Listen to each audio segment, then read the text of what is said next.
The purpose of this lecture is I would like to demonstrate that the monetary system is probably the most single, neglected, and overlooked variable in most MBA programs on the planet.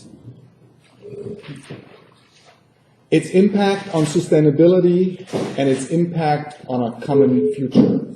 I've been involved, active and passive, in several dozens of these MBA programs, and I'm not going to refer to stuff which is in the textbooks, because otherwise you just read them. I'm going to refer to stuff where I think which should be included in a discussion on the link between money, finance, and sustainability. I would like to show that the monetary system is a curse and a course. It's a strike and a solution. In the 90s, the UN published dozens of reports identifying so-called hotspots by population-based surveys, expert surveys, scientific papers. They came up in the 90s of the last century with dozens of these reports. And for each of the problems they identified, they were able to identify an expert, a scientific evidence, and a political agenda how to address it. It was a silo approach. The real question behind all these different topics was, is there a common attractor? Look, it's like a funnel. Is there a common attractor for all the problems the UN identified? Or is there just hundreds and thousands of isolated problems, like silo problems, we have to address individually? The latest and most sophisticated way to address that is the SDGs, replacing the Millennium Goals on the in September 2015 in New York. The world identified a non-silo approach, global to local, north to east, social to ecological, identifying 17 goals how to address the future. However, the question is still unanswered. I've been in contact with the working groups at the UN. Is there a common denominator? Do we have to address each of them kind of through a telephone book and then end up with the 17 starting with the first again? Or is there something which kind of puts them all together? And my thesis is, when I speak on that topics, is it has to do with the unquestioned design and architecture of the monetary system underlying all these issues. Money is a convention, like club rules, like a marriage contract. It's not a natural law. The money we designed all over the world, whether you come from Macedonia or from the US, whether you come within the EU or outside of the EU, whether you come from Korea, it's been always a monoculture issued by central banks, interest rate bearing, scarcity criteria, speculative by nature, and has basically the function being a legal tender. That's the design. And we can show that this design is a non-neutral veil with regard to human decisions, with regards to economic decision-making, investment, and others. I cannot, because of time, go into the empirical evidence of all the five. I'm just mentioning it in order to give you an idea what the argument is. This money system is always pro-cyclical, amplifying boosts and busts in the real economy. We have huge empirical data on it. This money system is enforcing economic growth within the real economy. This design is emphasizing short-termism, even though short-termism, any discounted cash flow analysis can show you this. You learn that second year, third year in your MBA program, is discounting the future. And this money system is enhancing income disparity. And eventually this money system is eroding social capital. We have abundant empirical evidence that it's this money system, experimentally and empirically, emphasizing competitiveness and not cooperation, anxiety and not solidarity. But that's not the end. This money system is intrinsically unstable. You can actually read this graph the following. We built that up together and I'm updating this. You have state failures, currency exits, banking crisis, monetary crisis, sovereign debt crisis, etc., etc.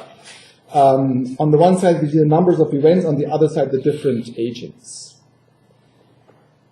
What you're getting is, if you sum up this graph and look at the last 30 years, you basically have about 10 events a year, globally.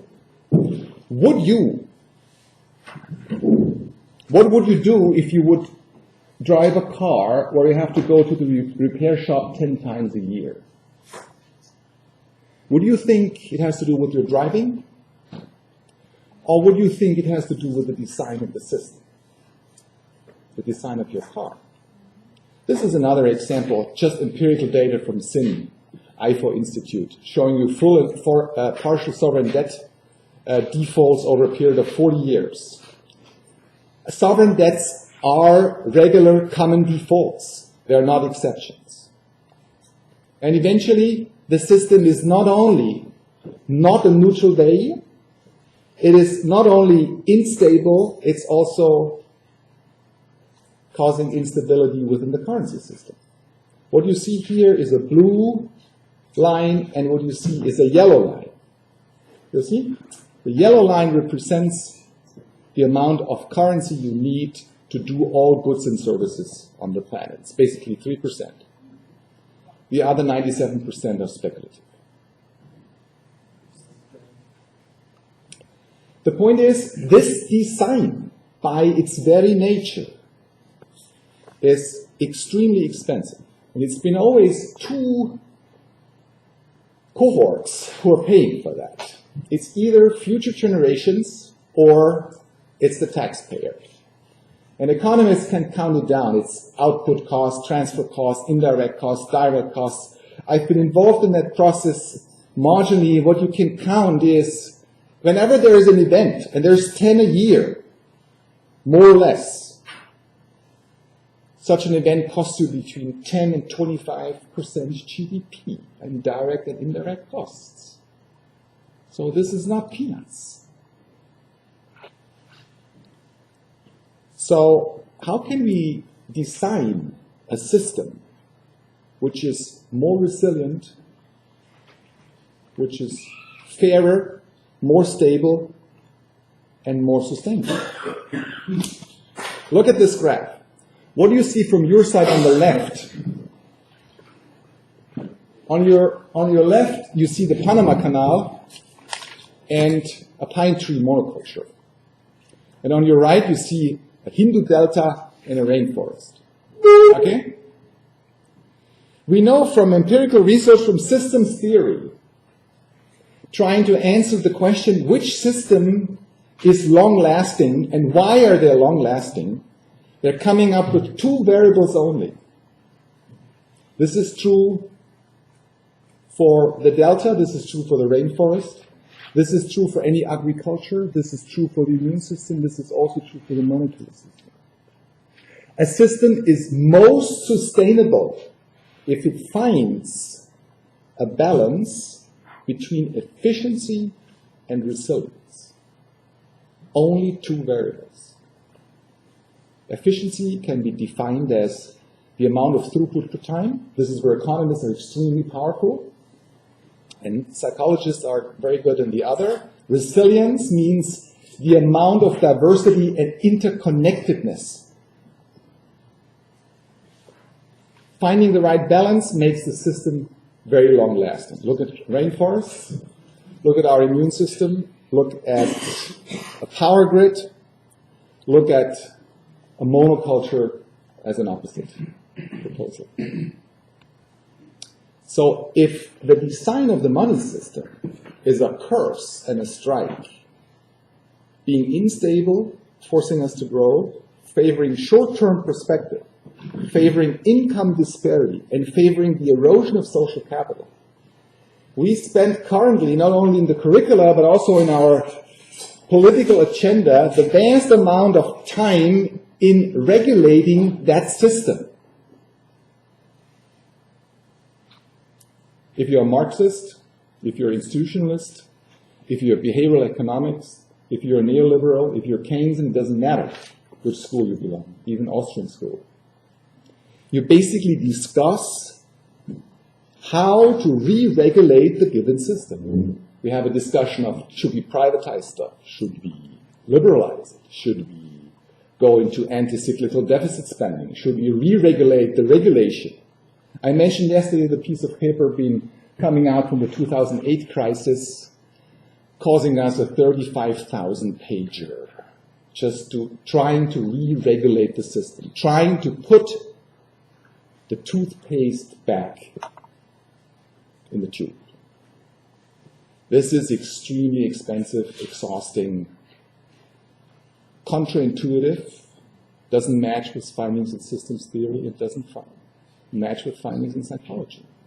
Because what could happen is, think what would happen if we had a parallel processing? What would happen if we had, besides the given conventional system, a parallel system, which follows a slightly different design? A slightly different design. Bottom up, by regio money system, complementary currencies, we have about 4,000 on the planet already running, showing that it works. Or top down, a proposal we are doing coming from our working group, where the World Economy is also associated to the so-called alternative parallel green QE.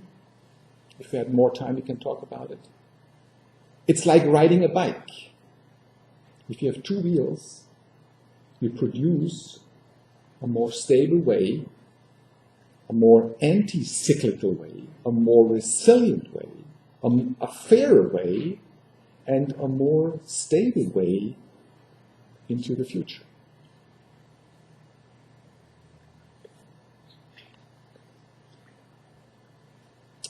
This is why Georg Simmel, 100 years ago, is probably right. And he sometimes has been cited in curricula and MBA programs, and sometimes it isn't. Debate on the future of money, and I would replace it, the debate of the future of our society, is not about inflation or deflation, fixed or flexible exchange rates, about whether we do a gold standard or paper money or whatever, but the kind of society in which the money is to operate. If we want to fly to the Mars, we need conventional monocultures with an interest bearing. If you want to solve SDGs, we might need also an additional parallel currency system facing these problems. And if you're not 100% convinced with my argument, I refer to my book, which is just out, explaining that more in details. Thank you very much.